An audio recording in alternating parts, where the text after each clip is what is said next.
It's the Dancing Fool. He's all making these expressions like... You want to demonstrate a little of that for us, Dave? If anyone asks you to demonstrate again, just don't do it. Next Love Connection, tomorrow. All right, let's meet our next guest. He's originally from the Washington, D.C. area, and he no longer lets the woman plan the date. When it comes to his social life, he says he doesn't believe in wasting time, but he does believe in acting weird. Please welcome Dave Warden. Hi, Dave. How are you, buddy? Yeah, big guy. Have a seat there. Now, what's this acting weird on dates, Dave? Well, basically, I feel it's really important just to be as freaked out and weird as you possibly can right away. Because if you start out dating a girl and you're conservative, eventually you're going to break down and freak out on her, and she's got like a false bill of sale at that point. All right. So pretty much you want to go strong right away to weed out the non-hackers. Sure, you're just being honest and letting them know what they're getting. Good. And you refused to let a woman plan the date. Did you have a problem with that when a woman planned it? Yeah, basically I'd shown up with the idea that we were going to like a 70s disco theme party, so I was fully dressed in all polyester and ready to go. And I show up and she says, well, actually now we're having dinner with my 12-member Orthodox Catholic family. You know, so I sit down with that group and I was a little overdressed for that occasion. It threw you a bit of a curve, huh? Right. All right, let's take a look at the tapes that Dave saw. Remember, you guys are going to vote again.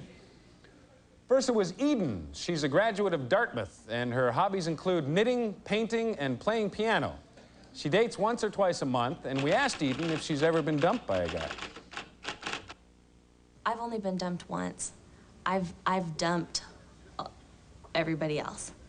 and I don't know. I'm always the dumper, not the dumpy, and I hate it. The time I was dumped, I was like, God, that was so easy. I guess I didn't really have a lot invested if I felt that way. All right, next it was Heather. Heather has one tattoo on her hip and another on her toe. She describes herself as wacky, vivacious, and sensitive. And here's how Heather describes the men she's been meeting lately.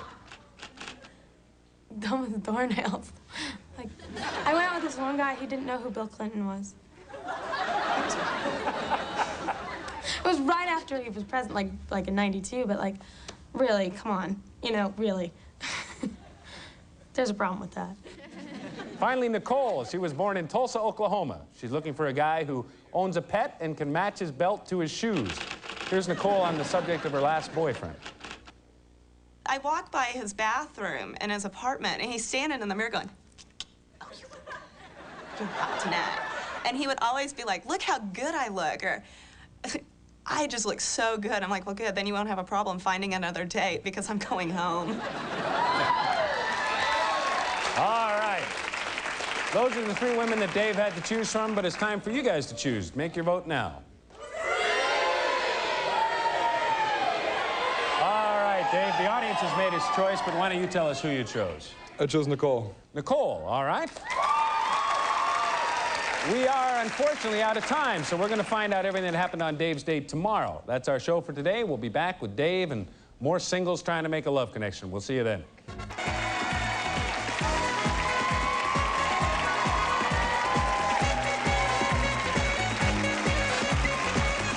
This is John Cervenka speaking for Love Connection. Pat Bullard's wardrobe furnished by Bernini. Love Connection is a PEL production produced in association with Telepictures Productions and distributed by Telepictures Distribution.